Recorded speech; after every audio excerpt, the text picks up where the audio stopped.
धर्मेंद्र प्रधान ने इस्तीफा दे दिया है, एक अकाउंटेबिलिटी तय हुई है। अब किसकी अकाउंटेबिलिटी तय होना चाहिए? गडकरी की। बात तो सही है। नहीं, सबकी होनी चाहिए, मुझे लगता है पूरी बीजेपी की होनी चाहिए। बट हाँ, ये इथेनॉल वाले भाई साहब को यहाँ से खराब, मतलब बहुत ही खराब है, उनको भगाना चाहिए। पहले तो मुझे एक टाइम पे ठीक लगते थे, मैं झूठ नहीं बोलूंगी, एक टाइम पे लगता था उन्होंने काम किया है। बट जिस तरीके से उन्होंने घोटाला करके ये गन्ने का रस मिला के जो लोगों को इथेनॉल बेचा है।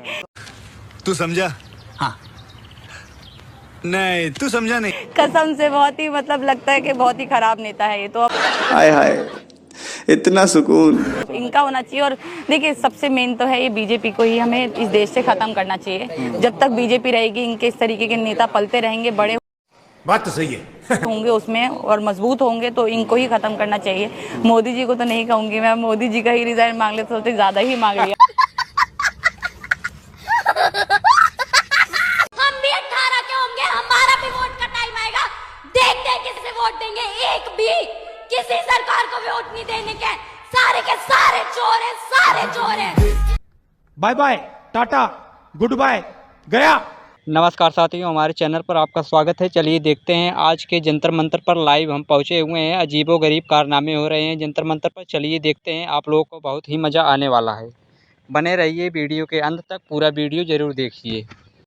पिक्चर चालू करो बे। गुरुजी एक बात बताइए, भक्त में और अंधभक्त में अंतर क्या है, और इस जंतर मंतर के थ्रू आप क्या मैसेज देना चाहोगे? भाई, जंतर मंतर का प्रदर्शन खत्म नहीं हुआ है, और भक्त और अंधभक्त में इतना अंतर है कि जो राम जी के भक्त हैं वो भक्त होते हैं, और जो मोदी योगी के भक्त हैं वो अंधभक्त होते हैं। और भाई, लड़ाई सिर्फ यहीं तक रहेंगे। आप समझ लीजिए, धर्मेंद्र प्रधान तो सिर्फ शुरुआत है।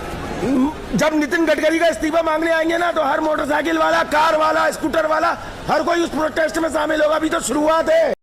बात तो सही है। आगे और लड़ाई है। और फिर से एक बार बताना चाह रहा हूँ कि भक्त और अंधभक्त का मतलब समझना बहुत जरूरी है। तू समझा? हाँ। नहीं, तू समझा नहीं। मैं भक्त हूँ, श्री राम जी का भक्त, लेकिन अंधभक्त नहीं हूँ। जय श्री राम। क्या बात है। माता की भारत माता की। हम भी बीजेपी को वोट दिए थे राम मंदिर के लिए। अच्छा, हमको सिखा रिया है। लेकिन अब नहीं देंगे। इससे पहले दिए थे। हाँ, अभी दिए थे। मोदी जी के जब हुआ था तब भी दिए थे। 2024 में दिए थे, योगी आदित्यनाथ जी को दिए थे। लेकिन फिर भी देश जब ही बच पाएगा जब वो चाय वाला हमारी कुर्सी छोड़ेगा।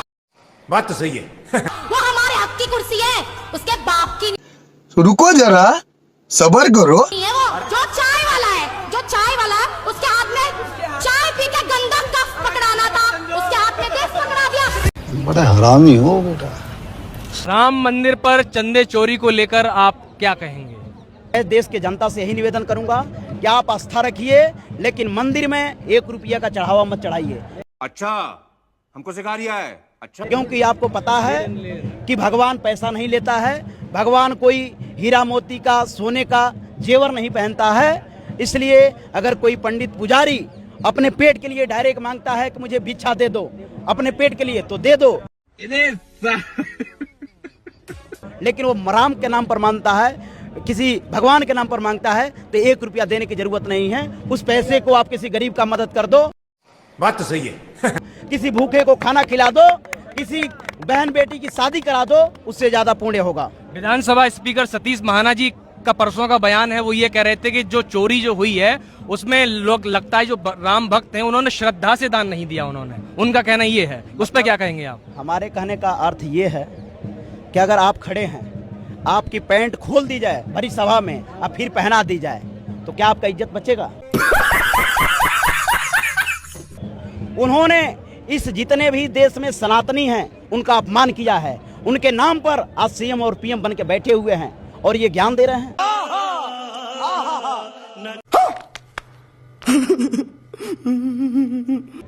जिस राम का उन्होंने बेइज्जत किया है, मुझे नहीं लगता है कि इस भारत में कोई राजनीतिक पार्टी बेइज्जत की है। इस देश के जो उनके रक्षक हैं वही भक्षक बने हुए हैं, अपमान किए हैं। ये पैसा किसी यहाँ का नहीं था, बल्कि विदेशों से कई हजार करोड़ रुपए आए, लेकिन उसका कोई हिसाब नहीं दिया। उससे तो उनका रोजगार है, उनका घर चल रहा है, परिवार चल रहा है, पार्टी चल रही है, फंडिंग हो रहा है बिना सरकार के। ये बढ़िया था गुरु। सहमति से वहां से 1 रुपया नहीं जो है कि चोरी हो सकता है। ये तो हजारों करोड़ों की बात है, सैकड़ों करोड़ों की बात है।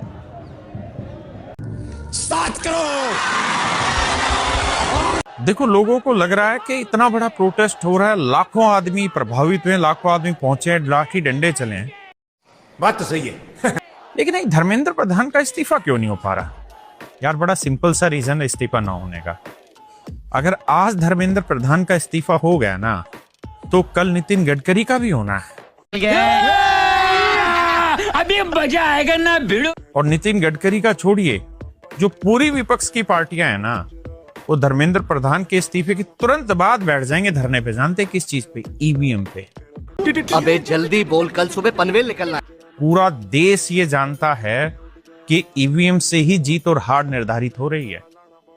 पूरा देश का जनता, पूरा विपक्ष एक साथ इकट्ठा होकर कहेगा ईवीएम हटाइए, देश बचाइए। और अगर सरकार झुक गई तो ईवीएम हटानी पड़ेगी। ईवीएम गई तो आप बताइए